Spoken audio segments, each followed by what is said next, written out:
A precious jewel has been stolen.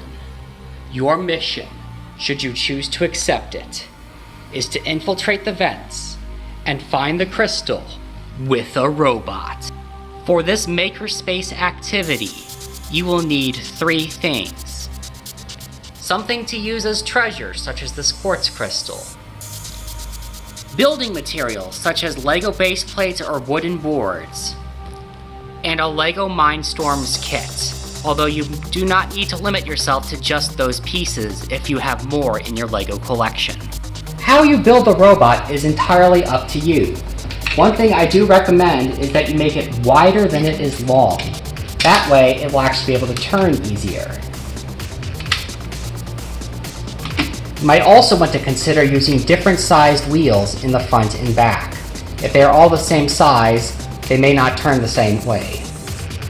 Especially because the front 2 wheels in this case are powered and the back 2 wheels are freestanding.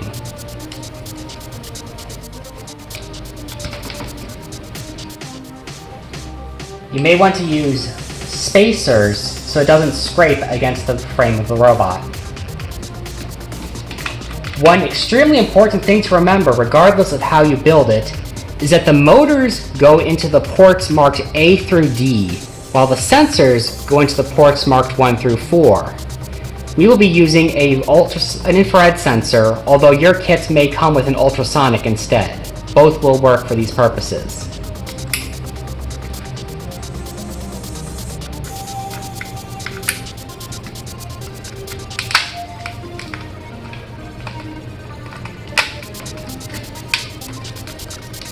There are lots of little ports inside of the robot that you can plug different pieces into.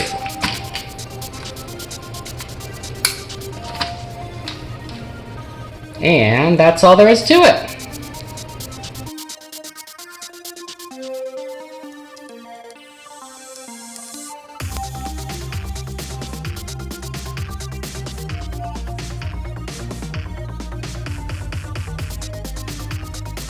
To begin, we're going to go to File, New Project, Program. This is done using block-based programming. It is a visual language. Down here in the Action tab marked in green, we're going to grab a Move Steering. Now my robot has its motors in ports A and D, but how you build it is up to you.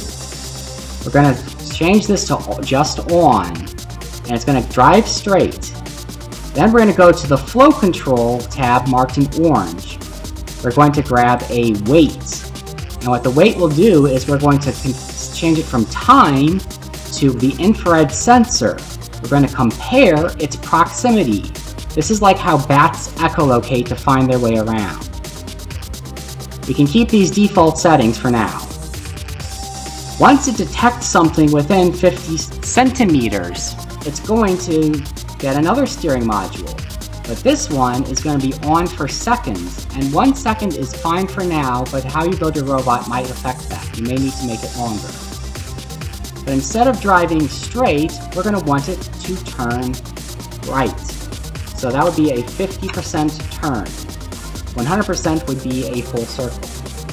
Now this is just for the first turn. I'm going to see if you can figure out how the rest of it goes. When you're ready, you're going to download the program and after saving it.